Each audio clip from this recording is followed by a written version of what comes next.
Boa tarde, Santa Catarina, pontualmente 12:30, quinta-feira, 22 de setembro, e está no ar mais uma versão SC do Jogo Aberto, ao vivo para todo o território catarinense. Essa é a Casa do Futebol Barriga Verde, seja muito bem-vindo. Até 1 da tarde, você sabe, o assunto por aqui é apenas um só, solamente uno. Futebol catarinense com sotaque hoje, evidentemente, da América Latina. Sotaque espanhol, é isso aí. Vamos dar uma olhadinha, resultado sul-americana. Nós tivemos ontem jogo da ida, oitavas de final. Estamos aí, alma castelhana, Independiente 0-0 para Chapecoense. Ótimo resultado, o jogo aconteceu lá em Buenos Aires, em Avejaneda, contra o conhecido gigante sul-americano. Diallo Rojo, tá aqui comigo ele aqui? Não, Diallo Rojo, ele, Claudionir Miranda. Claudionir, resultado sensacional para Chapecoense, tendo em vista a proposta de jogo que fez a própria Chape e o que queria o Atlético, o Independente, buscava o tempo todo a vitória.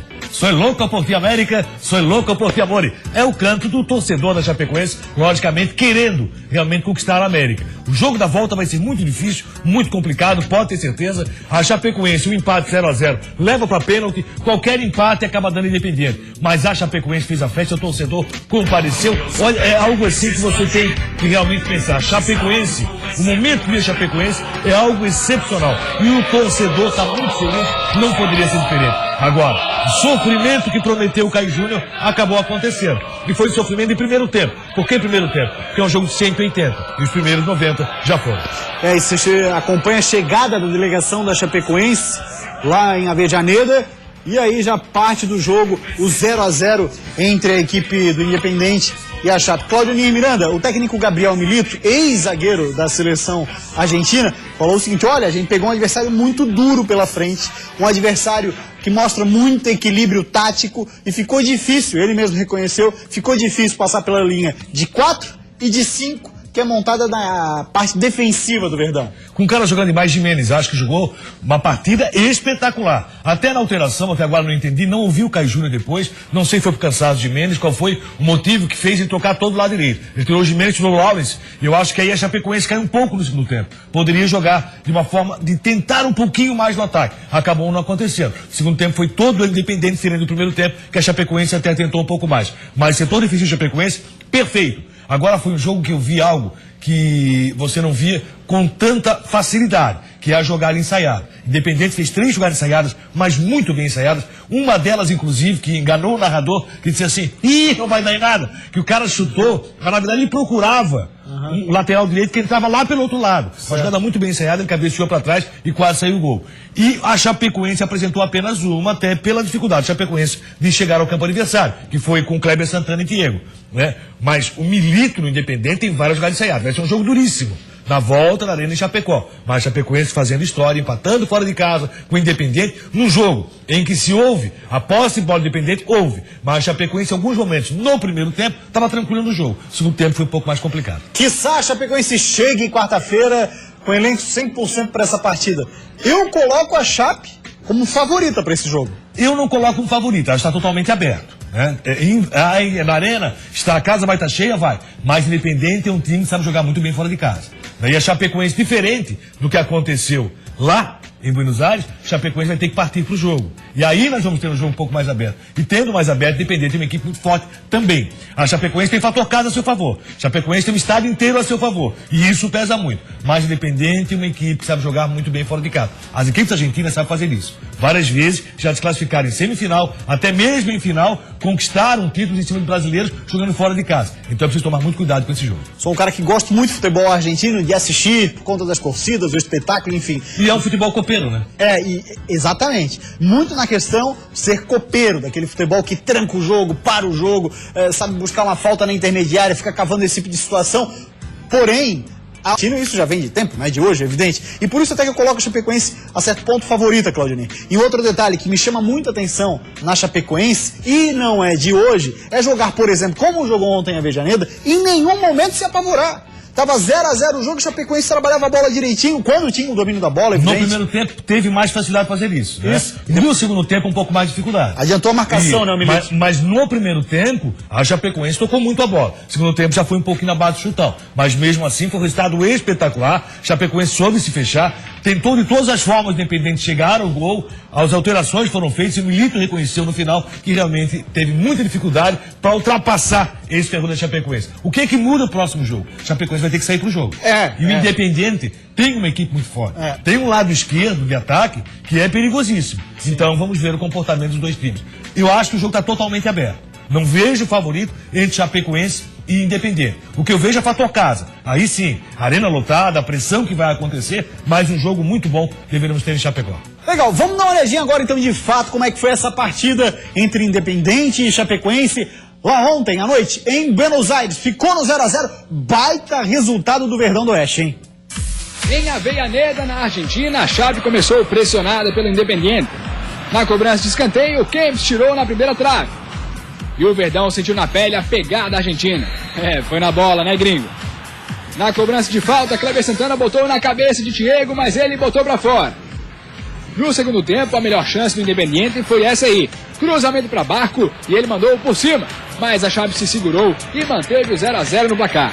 O jogo da volta é na quarta-feira, às 7h15 da noite, na Arena Condá. Um novo empate 0-0 leva o jogo para os pênaltis. Em caso de empate com gols, quem passa é o Independiente. Ezequiel Barco, que a gente falou aqui no Jogo Aberto SC, que é um menino de 17 anos, estava no banco quando entrou, fumaceiro danado, né? Bom jogador, o torcedor tem uma expectativa pela sua entrada, ele entrou muito bem no jogo. O que acontece agora para a próxima quarta-feira? Pois bem, empate em 0-0, penalidade máxima. Empate com gols da Independiente. E quem vencer está classificado. Bem simples, né? 0-0 da Chape. Não, 0-0 da pênalti. Bem simples, né? Bem simples. Só o apresentador não entendeu, mas é bem simples, viu, gente? 0-0 penalidade. Empate com gols da Independiente e quem vencer está classificado. Polivalente, no outro confronto da noite aí, dessa mesma chave da Chapecoense, no caso, quem passar Independente ou Chapecoense vai pegar ou o Montevideo Wanderers ou ainda o Junior Barranquilla, time colombiano. E tem um detalhe, o jogo de ontem entre os dois times ficou no 0-0, decisão fica para a próxima quarta-feira também na Colômbia. Confrontos equilibrados. Olha, tirando o jogo da Chapecoense, brasileiros a gente teve o Santinha perdendo, né? A gente teve o Coritiba perdendo em casa e o Flamengo vem sendo sofrido, hein? 1-0 o Palestino, que tem o Roberto Cereceda na lateral esquerda do time. Palestino, que seria o adversário do Figueira. Pra mim, dos brasileiros, o melhor resultado foi da Chapecoense. Eu diria que o melhor resultado foi do Flamengo.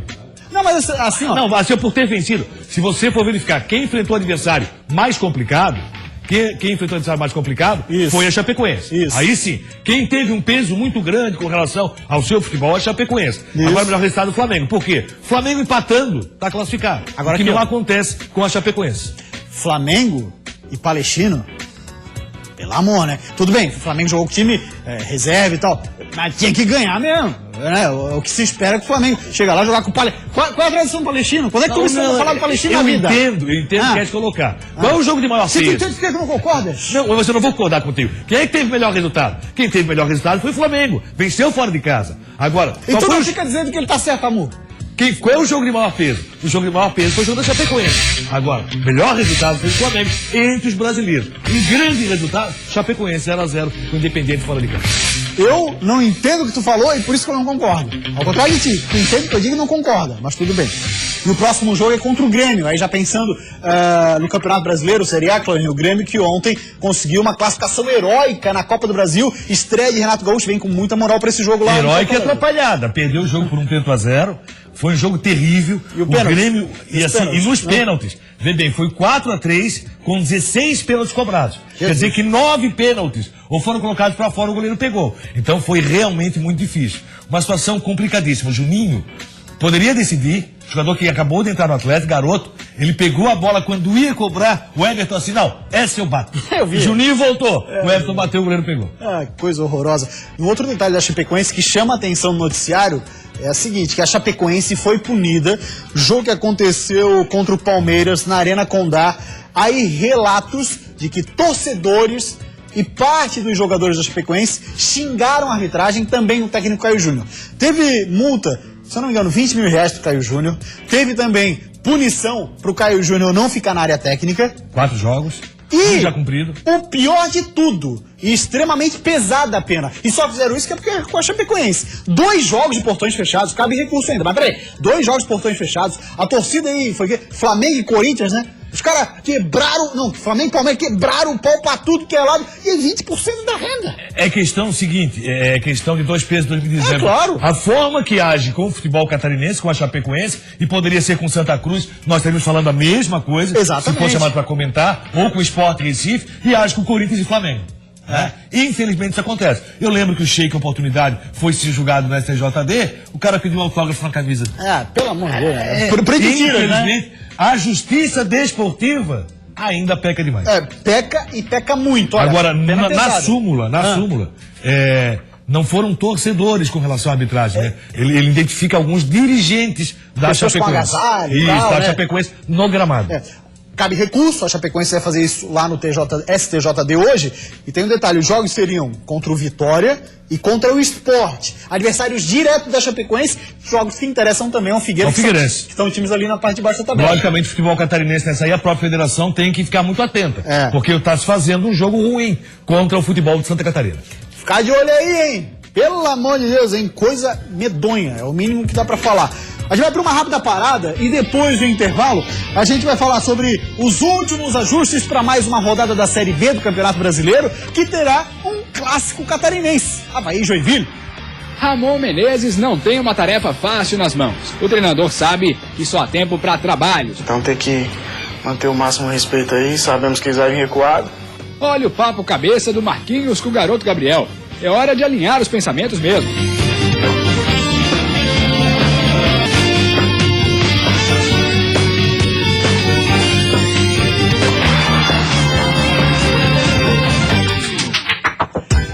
Voltamos com o Jogo Aberto SC, começar falando do Avaí. Afinal, o que é que mudou no Leão para essa recuperação fantástica na Série B do Brasileirão, hein? Luquinha vai tentar explicar.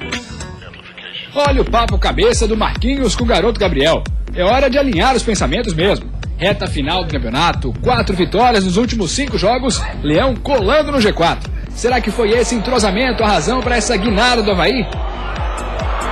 Mudou o pensamento, acho que cada um colocou na sua cabeça que só nós jogadores que tínhamos que mudar o que vinha acontecendo. Acho que a equipe se encontrou dentro de campo, o entrosamento acho que valeu a pena e acho que também estamos pensando a cada rodada. Ninguém sabe dizer ao certo o que mudou no Avaí para que acontecesse essa arrancada, mas, coincidência ou não, Renato também passou por uma mudança nesse período. Ele mudou de posição e isso tem sido positivo para ele e para o grupo. Ele chegou e começou jogando como lateral direito, alternou algumas partidas como volante e lateral e hoje se encontrou no meio de campo. Mas para que o Avaí continue nessa batida e venha esse confronto em Joinville, Renato se inspira no passado, quando era lateral. Ele marcou esse golaço pelo Catarinense e deu a vitória ao Avaí contra o Jack na Arena em fevereiro. Mas a fama de carrasco do Jack já vem de antes do Avaí. Quando eu estava no ABC, acho que 2014, ganhamos de 2-1 deles lá em Natal e eu tive a felicidade de fazer os 2 gols naquela noite. Na sexta-feira, às 8h30 da noite, mais uma chance de fazer valer o bom retrospecto contra o Tricolor. Pois é, eu vou repassar a pergunta ali que a gente tentou responder junto com a matéria do Lucas. Cláudio Ni, o que de fato para ti mudou nesse Avaí que conseguiu uma recuperação espetacular na Série B? A presença do Marquinhos Claudinei Oliveira, que é muito justo com relação às escalações do Avaí, acho que tudo isso motivou os jogadores e deu confiança. Você conquistou a primeira vitória, o Avaí tem jogado muito, e o que acontece? O Avaí, algumas partidas que não estava bem, tomou o gol e soube se manter na mesma batida. Certo. O Avaí conseguiu manter o jogo, isso é muito bom. O Avaí aprendeu a sofrer um pouco mais e agora passa a jogar um pouco mais. O Avaí, para esse jogo, o Joinville, vai como favorito. Vive um momento melhor, um momento de confiança, embora o Joinville, volto a repetir, tenha jogado bem nas últimas partidas. O Avaí vai como favorito, até porque tem Marquinhos Santos, coisa que o Joinville não tem. Daqui a pouco a gente já fala do Jack, que é o adversário do Avaí, porque agora ele vai falar do Criciúma. Vamos dar uma olhadinha, Cláudio, numa entrevista do técnico Tite. O que ele falou? Fez uma revelação sobre o lateral esquerdo Marlon, uma entrevista que deu à ESPN Brasil. Dá uma olhadinha que falou, ali, revelando os bastidores da seleção brasileira, o Marlon que treinou um período junto com a seleção. Olha lá. O Marlon, um garoto que veio completar e que é do Criciúma, ele falou uma coisa na frente de todo o grupo extraordinária, que eu falei, parabéns pela coragem, garoto. Ele disse assim, professor, e na frente de todo mundo. E tá aí, estão todas as cobras criadas. Ele disse, professor, a gente sempre falou que a gente tem individualmente os melhores. E eu acredito que nós temos. Ele disse, mas a gente pode melhorar enquanto equipe, a gente pode crescer muito. Eu olhei por ele, que moleque abusado, eu digo, parabéns, cara, tu externou teu ponto de vista e tá colocando na frente de todo mundo. São nesses pequenos detalhes que a gente observa quando de fato um jogador tem uma cabeça diferenciada, um cara que tem um QI a mais, pensa diferente e tem tudo para brilhar. Tem personalidade. Tu imagina a seleção brasileira reunida. Neymar. Ali, as feras. São os melhores. E aí você chega, pede a palavra assim, ó, dá para melhorar, dá para jogar um pouco mais. Foi muita personalidade. Parabéns, Marlon. E a gente já falou aqui, né? Ele, o Barreto e o Dodge, dias contados também lá na Heriberto Rios. É a realidade do futebol catarinense, essa é a verdade. Falar agora do Joinville, que tem desfalque para encarar a equipe do Avaí, mas mesmo com esse desfalque, o técnico Ramon já falou, não tem essa de reclamar não, passou da época de reclamar, mesmo com desfalque. Ramon Menezes não tem uma tarefa fácil nas mãos. Pegando o Jack numa situação extremamente crítica, o treinador sabe que só há tempo para trabalho, sem reclamação. Eu estou chegando, tive pouco tempo aí para trabalhar, mas nesse pouco tempo e sem reclamar do tempo, já sabendo disso, né, buscar a nossa melhor formação. E essa formação para o jogo de amanhã já tem uma baixa. Fernandinho, lateral esquerdo, teve lesão confirmada e Diego deve assumir a posição. Com o restante do time à disposição, a questão agora é trabalhar o psicológico dos atletas. Confiança, resultado positivo, muito importante, mas para que isso aconteça, a equipe tem que estar equilibrada, tem que estar organizada, sabendo o que tem que fazer dentro de campo. Muito bem, Polivalente. O detalhe em Fernandinho, como desfalque, olha, pesa um bocado, porque o cara, dos jogos que eu vi, pelo menos, estava indo muito bem, Claudinho. Ele tem jogado como tem jogado o Joinville. O problema é o seguinte, aquilo que eu falei, por que o Avaí é favorito? O Avaí é líder do retorno do campeonato. O Joinville no retorno é 17º, seria zona de rebaixamento. Então, mesmo praticando um bom futebol, o Avaí é favorito para esse jogo, um grande jogo. O que vai acontecer, logicamente, é clássico doméstico, aí a situação é diferente. Nosso WhatsApp tá bombando, como sempre, muito obrigado, galera, 4891-3580-63. Na tela, o Thiago dos Anjos, ele é de Joinville, obrigado, Thiago. Rapaz, que dificuldade. Obrigado, Thiago. Ele é de Joinville. Na minha opinião, uma parte da culpa do Jack, diz ele, Claudinei, estar mal, é do presidente Johnny. Eu acho que o Nereu Martinelli, ele ainda fala, deveria voltar. E mais da metade desse elenco não tem capacidade de jogar a Série C. Concorda? Eu não diria isso, não. Eu diria que o Joinville teve vários problemas nesse caminho. A montagem do time foi errada. Troca excessiva de técnico. Isso, e também. Mas a montagem do time foi errada. E aí, como começou a trocar demais, cada um traz o seu preferido, a coisa complica. Depois do intervalo, papo por aqui, são dois que contagiam Floripa, Figueira e Surf. Elas estão se preparando, treinando, se aquecendo para o Campeonato Nacional de Surf. A gente procura se adaptar mais rápido, né? A equipe, aos colegas. Isso é Jogo Aberto SC.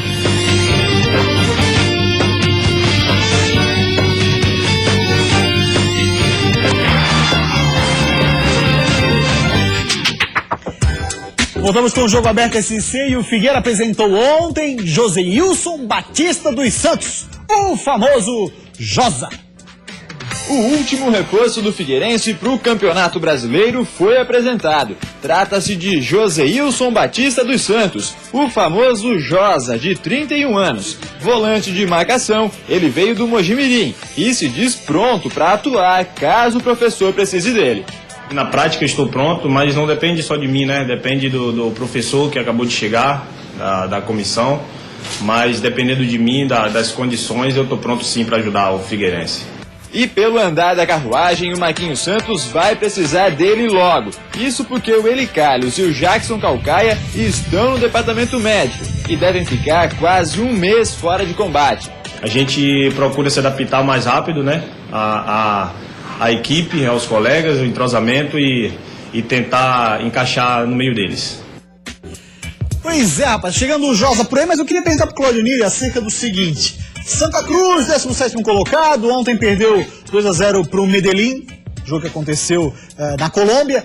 Mas esse Santa, que perdeu para o Santos na última rodada da Série A 3-2, é um bom time? Como é que jogou contra o Santos? Jogou muito contra o Santos, jogou muito contra o Chapecoense, já teve aquela situação que o Chapecoense tinha jogado muito. O que acontece? Mas é adversário. E o Figueirense vai ter que vencer no Santa Cruz. Tem obrigação de vencer no Santa Cruz. Joga em casa, domingo pela manhã, o torcedor, quem sabe, possa comparecer um pouco mais. E por que dessa obrigação? Porque é um momento. Se não vencer agora, fica muito difícil. Tem estreia do novo treinador, o time teve hoje uma grande novidade pela manhã. Rafael Moura foi programado, já treinou taticamente. Ótimo, né? Talvez no momento jogando, mas é excelente. Saber que ele pode estar presente nesse jogo. Então, por tudo isso, a Figueirense tem obrigação de vitória. Santa Cruz está jogando bem? Tá, mas é outra história. Figueirense é que tem que jogar bem. Figueirense é que tem que saber fazer o jogo contra o Santa Cruz, propor o jogo e buscar a vitória. Até porque tem estreia do Marquinhos Santos. Marquinhos Santos fez, as palavras dele foram de muito otimismo. E esse otimismo tem que estar presente nas 4 linhas. Legal, agora falar de surf, Polivalente. Vamos nessa. E de surf em Floripa, surf feminino, a gente lembra sempre dela, a manezinha multicampeã, Jaque Silva. Quando se pensa em grandes nomes do surf brasileiro, hoje todo mundo tem na ponta da língua. Gabriel Medina, Mineirinho. Mas qual representante do surf feminino vem à sua mente? Pois é, por falta de apoio, o surf feminino não está nos seus melhores momentos no Brasil. Desde 2011 não tinha uma etapa nacional sequer. E aí, depois de 4 anos, em 2015 o campeonato nacional voltou. E Jaque Silva, da Barra da Lagoa, saiu campeã. Agora, ela se prepara junto com outros 2 nomes de peso em Floripa para o brasileiro desse ano, que acontece em Tamambuca, São Paulo, nos dias 24 e 25 de setembro. Elas estão se preparando, treinando, se aquecendo para o Campeonato Nacional de Surf. E assim vão fortalecendo o esporte feminino no Brasil no momento em que ele mais precisa de incentivo. E esse ano a pressão é um pouquinho maior, né? A tarefa, na verdade, né? Porque vou lá para defender o título, né? E nesse evento a gente vai ter a Silvana Lima, que é a única representante do Brasil competindo no circuito mundial, que vai estar apresentando a etapa também, né? O que vai deixar a etapa mais forte e mais disputada. Dessa vez, a experiente Jaque Silva, de 37 anos, está treinando com 2 outras feras de Floripa. Chantala Forlaneto, de 26 anos, também vai competir, mas por algum tempo ficou só viajando e curtindo o surf lifestyle. É o chamado free surf. Eu amo essa pressão no campeonato, então é sempre quando as pessoas falam, você é free surf, eu fico, não. O caminho do surf que me levou por esse lado, mas eu acho que eu sou um pouco dos dois ainda, eu ainda tô me descobrindo nisso. Já a Marina Rezende, de 21 anos, se define como competidora nata, sabe muito bem o que quer, entrar assim que puder para o circuito mundial de surf. Ela já conquistou tudo que podia nas categorias júnior, e esse é o primeiro ano como profissional. E Marina já tem uma estratégia. Então, a bateria eu falo que é um jogo de xadrez. Não é a melhor surfista que ganha, geralmente é quem consegue usar a melhor tática, aproveitar, porque você pode ser melhor surfista e não achar a melhor onda e pode perder sabendo que é melhor, então não existe melhor surfista, é o melhor competidor. Então que elas tragam bons resultados pra gente. É hora de reerguer o surf feminino no Brasil e mostrá-lo pro mundo. Responsabilidade grande das mais experientes e da nova geração. Mas Floripa tá muito bem representado. Bacana demais, é a terra do surf. Bom que temos Jaqueline Silva, campeã brasileira. Eu que pergunto agora, entrarias numa bateria com as 3? Maluco, não dá nem pro cheiro. Cheguei a gaguejar. Se gaguejou já, imagina no mar. Mas a rapaziada realmente manda muito bem. Aliás, a Jaque da Barra da Lagoa representa muito bem Floripa, campeã brasileira no ano passado. E é uma pena que o esporte... Eu vou usar a feminino, expressão, né, que o Mu usou. É uma lutadora. Claro, é uma sim. brava lutadora que, na verdade, representa muito bem o surf brasileiro. E tem um detalhe, assim como todos os esportes, no surf, a mulher também tem menos reconhecimento. Mas que bom que tá voltando o Campeonato Brasileiro por aí. Que bom. Valeu então, Polivalente. Nós irmãos, tamo junto. Valeu, Não ia essa rapaziada. bateria? Maluco, nem brincando. Grande abraço, rapaziada. O Jogo Aberto esse dia vai ficar por aqui. A gente volta amanhã, 12:30. Tchau, ótima tarde.